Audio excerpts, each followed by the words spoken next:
Hello everyone, আসসালামু আলাইকুম। কেমন আছেন আপনারা সবাই? আশা করছি অনেক বেশি ভালো আছেন। ঈদ মানে এই স্পেশাল কিছু। তো আজকে আমি রাজকীয় স্বাদে একটি স্পেশাল ঈদ উপলক্ষে একটি সেমাই আইটেম শেয়ার করব আপনাদের সাথে। আশা করছি ভালো লাগবে। এখানে আমাদের লাচ্ছা সেমাই। অবশ্যই চেষ্টা করবেন এই ডিজার্টটি বানানোর জন্য লাচ্ছা সেমাইটা ব্যবহার করতে। তারপরে একটি প্যানে আমি দিয়ে দিয়েছি 3 টেবিল চামচের মতো ঘি। আর এখানে আমি কিছু বাদাম আর কিশমিশ নিয়েছি। এখন এগুলোকে দিয়ে হালকা করে ভেজে নিব। এ পর্যায়ে চুলার ফ্লেম বাড়ানো যাবে না, চুলাটাকে রোতে রেখে এগুলোকে ভাজতে হবে। আর না হলে এগুলো পুড়ে যাবে, আর পুড়ে গেলে এগুলো খেতে অনেকটাই খারাপ লাগবে।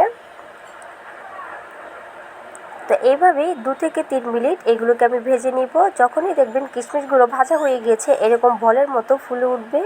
তো এগুলো আমার ভাজা হয়ে গিয়েছে। এখন আমি এগুলো ঘি থেকে উঠিয়ে নিচ্ছি।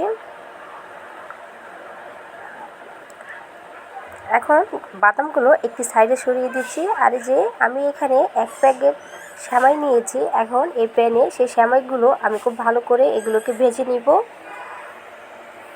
সেমাইগুলো ভাজার ক্ষেত্রেও চুলার ফ্লেম অবশ্যই কমিয়ে রাখতে হবে। তো এইভাবেই 3 থেকে 4 মিনিট আমি সেমাইগুলোকে খুব ভালো করে ভেজে নিচ্ছি। তারপরে এই পর্যায়ে দিয়ে দিচ্ছি চিনি। এখানে আমি হাফ বাটি চিনি দিয়েছি। মিষ্টিটা আপনারা আপনাদের পছন্দ অনুযায়ী দিতে পারেন। তারপরে এখানে দিয়ে দিচ্ছি গুঁড়ো দুধ। এখানে আমি মেজারমেন্ট কাপের 1 কাপ নিয়েছি গুঁড়ো দুধ। এখন দুধটা দেওয়ার পরেও খুব ভালো করে এটাকে মিক্স করে নিতে হবে।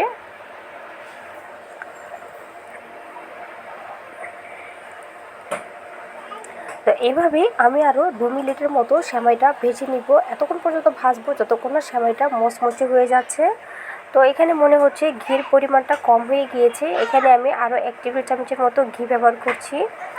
তারপরে একটু কালারের জন্য এখানে আমি ব্যবহার করছি জর্দার কালার, দেখতে যেন ভালো লাগে এর জন্যই। আপনারা যদি না চান তাহলে এটা স্কিপ করতে পারেন। তো কালারটাকেও খুব ভালো করে জর্দা সেমাইয়ের সাথে মিশিয়ে নিচ্ছি। তো এই তো আমার কালারটাও চেঞ্জ হয়ে গিয়েছে। এখন এই পর্যায়ে আমি নামিয়ে নিব। যে বাটিতে আমি ডেজার্টটি সেট করব, এই বাটিতে অর্ধেকটি সেমাই নিয়ে নিচ্ছি। আপনারা আপনাদের পছন্দ অনুযায়ী বাটি বা যে কোনো সার্ভিস ডিশ নিতে পারেন। তা এভাবে হাত দিয়ে একটু চেপে চেপে এটাকে আমি চতুর্দিকে ছড়িয়ে দিচ্ছি, তাহলেই কিন্তু এটা সেট হয়ে যাবে।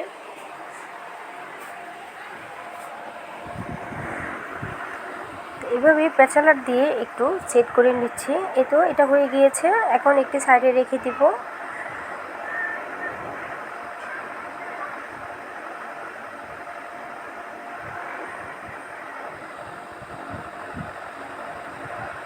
এখন এটি সরিয়ে আবার চলে যাচ্ছি প্যানে। তো একটি প্যানে আমি এখানে হাফ লিটারের বেশি দুধ ব্যবহার করছি।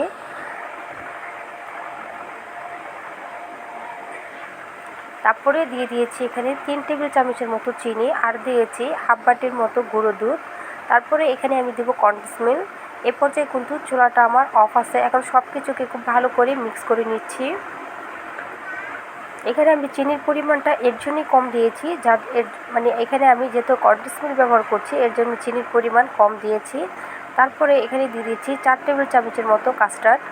এখন কাস্টার্ডটা দেওয়ার পরে হ্যান্ড উইস্ক দিয়ে খুব ভালো করে এটাকে মিক্স করে নিচ্ছি।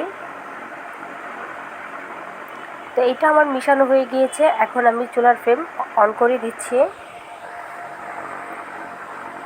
তারপরে এভাবে চেষ্টা করবেন হ্যান্ড উইস্ক দিয়ে খুব ভালো করে এটাকে মিক্স করার জন্য, তাহলে কি হবে তলাতে লেগে যাবে না। চামচ দিয়ে অনেক সময় দেখা যায় গুটি বেঁধে যায়, তলাতে লেগে যায়।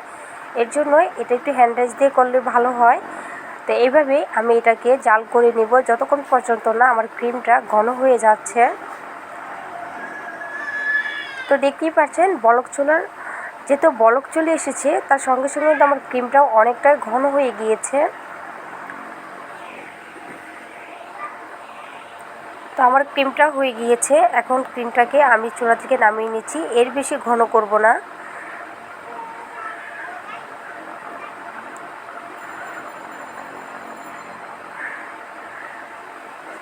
তো এখন আমি ফ্লেমটাকে বন্ধ করে এখানে ফ্লেভারের জন্য দিয়েছি কিছুটা কেওড়া জল। তারপরে চুলা থেকে নামিয়ে সেই গরম গরম থাকতেই আমি সেই সেমাইয়ের উপরে ক্রিমটাকে ঢেলে দিচ্ছি।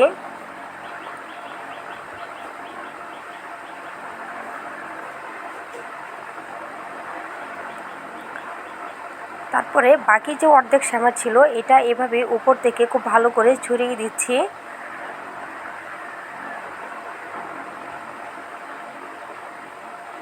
নিচের লেয়ারটা যখন ঠান্ডা হয়ে যাবে খুব সুন্দরভাবে এটা সেট হয়ে যাবে।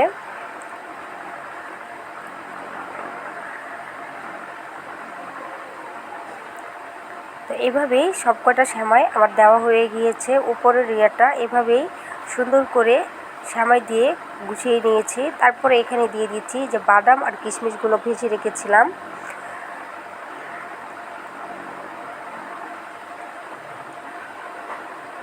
তারপরে এখানে আমি আরও কিছু পরিমাণের বাদাম দিচ্ছি, কাঠবাদাম আর হচ্ছে কাজু বাদাম। তারপরে এখানে আরেকটু সুন্দরের জন্য কিছু দিয়েছি আমি চিলি ফল। ডেজার্ট মানেই সুন্দর, যে জিনিসটা দেখতে ভালো লাগে এটা কিন্তু খেতে গেলেও রুচিতে বেশি বেশি করে টানে। যে জন্য আরও একটু সুন্দর করার জন্য আমি এখানে একটু চেরি ফল দিয়েছি, দেখতে যেন আরও বেশি আকর্ষণীয় হয়।